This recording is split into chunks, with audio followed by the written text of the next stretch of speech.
दोस्तों, मैं दिनेश की ओर आप सबका स्वागत है न्यूज़ टाइम के अंदर। आजकल लाइटनिंग की बहुत खबरें आ रही हैं। अभी 2 दिन पहले ही हिंदुस्तान के अंदर 60-70 लोग फिर से मर गए लाइटनिंग से।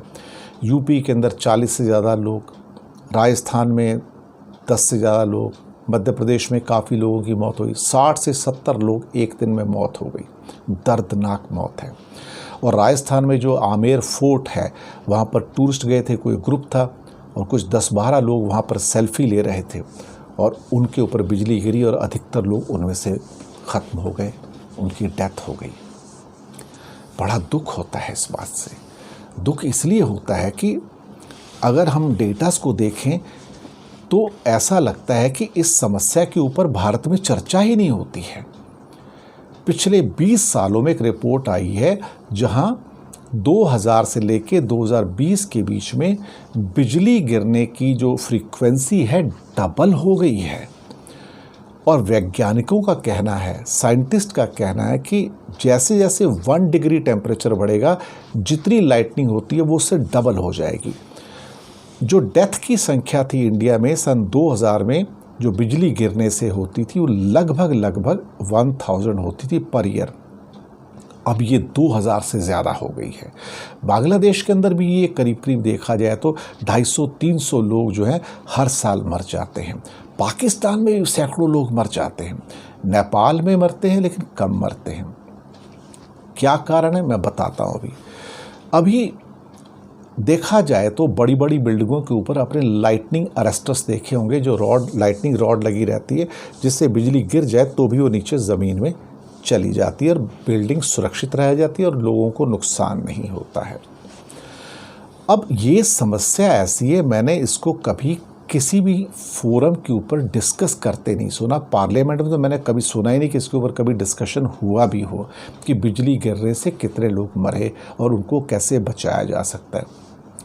वहाँ तो उनको बेकार के मुद्दों से ही दरअसल देखा जाए तो फुर्सत नहीं है, लड़ाई झगड़े ही चलते रहते हैं वहाँ पर। अब वहाँ पर चर्चा हो तो पता लगे हाँ ये देश की असली समस्या है, ये भी एक बहुत बड़ी समस्या बनती जा रही है। इसके ऊपर चर्चा करके इसको रोकने का कुछ उपाय किया जाए। है तो प्रकृति की चीज़। और मैंने बताया कि जैसे जैसे 1-1 डिग्री टेम्परेचर बढ़ता जाएगा, इसकी फ्रीक्वेंसी बढ़ती चली जाएगी। नेपाल से सबक ले सकते हैं। सुनने में आया है कि नेपाल में लाइटनिंग अरेस्टर्स भारी मात्रा में लगे हुए हैं लोगों को बचाने के लिए, और बहुत सस्ती दर पे मिलते हैं। कुछ 1000 रुपये का एक शब्द मिल जाता है, हो सकता है 1000 रुपये से भी कम का मिलता हो। और लोगों ने जगह जगह लगाए हुए हैं, इसलिए वहाँ पर कंपेरेटिवली कम लोगों की मौत होती है। ये कुछ मेरे बांग्लादेश के मित्रों ने बताया था कि बहुत साल पहले, 50, 60, 80 साल पहले वहाँ भी लाइटनिंग अरेस्टर्स बहुत होते थे, जिसको बाद में निकाल कर फेंक दिया गया या कुछ हुआ नहीं पता, लेकिन ये सुनने में आया है। अब जब इतनी बड़ी समस्या है और उसके ऊपर कोई चर्चा नहीं है, कोई जिरा नहीं है, कोई डिबेट नहीं है, तो दुख होता है कि इंसानी जान की कीमत नहीं। 50-70 लोग मर गए तो एक ट्वीट आ गया नेताओं का, हमें बड़ा दुख हुआ। कभी कोई छोटा मोटा 10-20-50 हज़ार का एक मुआवजा जो होता है कॉम्पनसेशन, वो डिक्लेयर कर दिया और छुट्टी हो गई। हमें क्लाइमेट से पैदा हुए ख़तरों को भांप लेना चाहिए। अगर 20 साल में लाइटनिंग की घटनाएं दुगनी हो गई हैं और आने वाले टाइम में टेम्परेचर और बढ़ेगा, समुद्र का भी और नॉर्मल टेम्परेचर भी।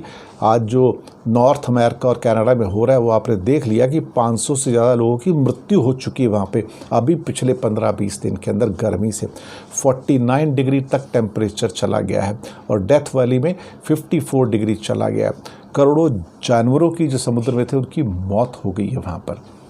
उस टेम्परेचर राइज का एक नतीजा लाइटनिंग है, यानी कि बिजली गिरना, और उस बिजली गिरने की वजह से भारत में भी बहुत नुकसान हो रहा है। सरकार अभी भी नहीं चेतती है और अभी भी उसके ऊपर डिस्कशंस नहीं करती है, तो बहुत बुरी बात है। नेपाल से सीखना चाहिए जहाँ तक मेरे पास जो उनकी खबर है। उम्मीद है कि सरकारें चेतेंगी, उसके ऊपर कुछ करेंगी, डिस्कशंस होंगे। अदरवाइज़ तो फिर वही फॉर्मेलिटी, एक ट्वीट किया और भूल जाओ। शुक्रिया आपका।